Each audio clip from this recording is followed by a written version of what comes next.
Okay, this is just a mini lesson on our spiral review for day 1. We are going to kind of review numbers 1 through 15. The examples are different, but the idea is the same. We haven't done some of this since section 1, since unit 1, so it's going to be a good refresher, okay? So if I am asking you to write an repeating decimal as a fraction, your job is going to be to first write it as an equation. That's going to be how I'm going to start to eliminate those repeating terms. So I'm going to start by taking 0.4, and I'm just going to write that in expanded form. And I'm going to put that equal to 1x. I haven't changed anything.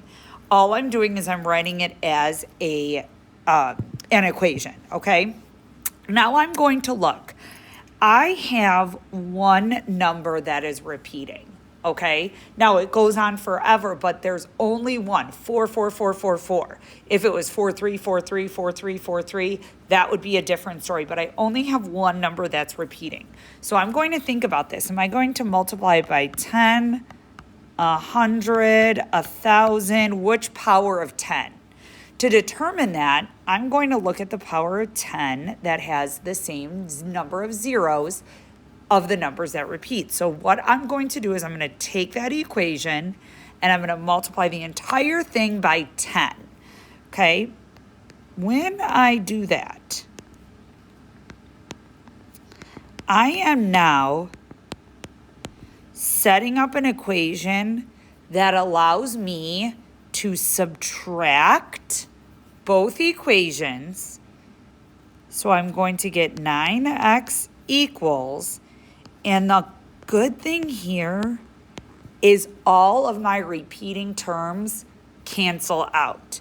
So now I'm left with 9x equals 4, which is a one-step equation, okay? To solve this, I'm just going to divide both sides by 9. And I'm going to say that 0.4 repeating is equal to 4.9. You can always plug that back into your calculator to see if it works. Okay, when you do 4 divided by 9, you should get 0.4 repeating. Okay, let's take a look at another type of problem like that, but it's just a little bit different, okay? Steps are still the same, but when I'm solving my equation, I may have to do something a little bit different here, okay? So the first thing I'm going to do is I am going to set this up as an equation. And remember, I'm just going to write that in expanded form. Okay, I know those 8s keep going, but I'm just going to stop there, okay? And I'm going to think to myself, which power of 10 am I going to multiply by? Well, by looking at this, I recognize that there's a 3 there, but that 3 is not part of my repeating term. So I only have one number that's repeating, which is 8. So I'm going to use 10 again. So I'm going to go ahead and multiply my equation by 10. Be cautious of that stinker, okay? You have to make sure you are just moving your decimal one place value. You can't get rid of that 3 there, okay?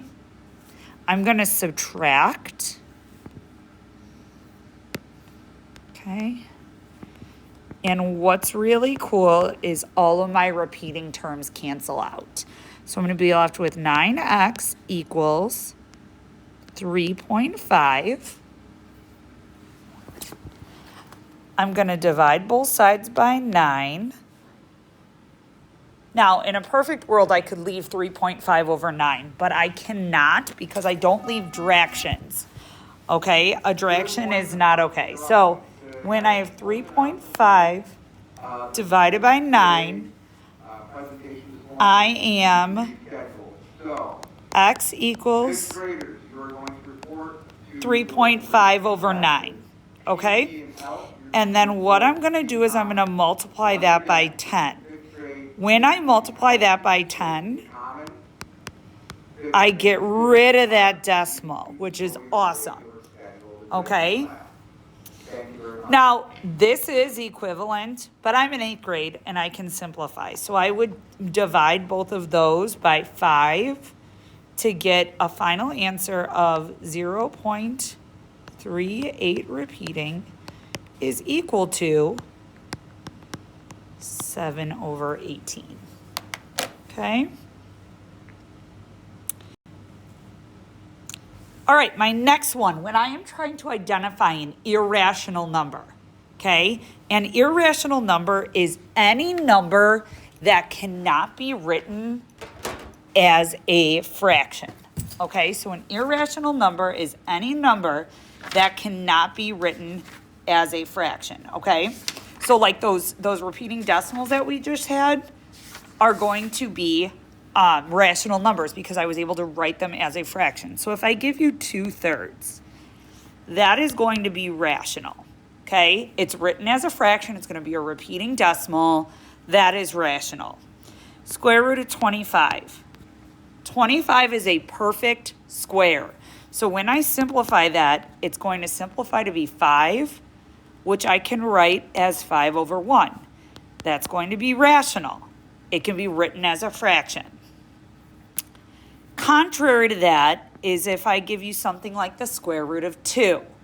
That is not a perfect square. So anytime you take the square root of a number other than 1, 4, 9, 16, 25, so on and so forth, you are going to get an irrational number, okay? That's going to be a number that does not terminate, does not repeat, cannot be written as a fraction. If you plug that into your calculator, you'll be able to see, hey, that is a non-terminating, non-repeating decimal, okay? If I give you a number like 7,548,123, I can always put that over 1. That is going to be rational, okay?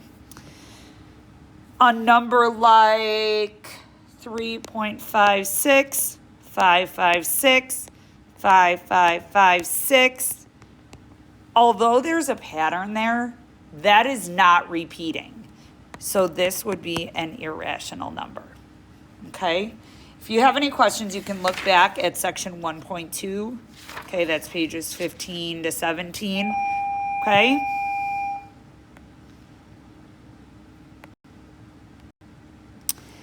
And then the final one, if I approximate the square root of 60, I'm going to find which two perfect squares that is in between. Okay, I'm going to take my 49 and I'm going to take my 64, and I see that it's going to be in between 7 and 8, making my number about 7 point something. To figure out what that point something is, I'm going to subtract those two numbers, which is going to give me 11. And then I'm going to subtract those two numbers, which is going to give me 15. To figure out that decimal, I'm going to do 11 divided by 15, which is going to give me 0.7333. To round to the nearest tenth, I'm going to stop there, and so it's going to be about 7.7. That is my final answer.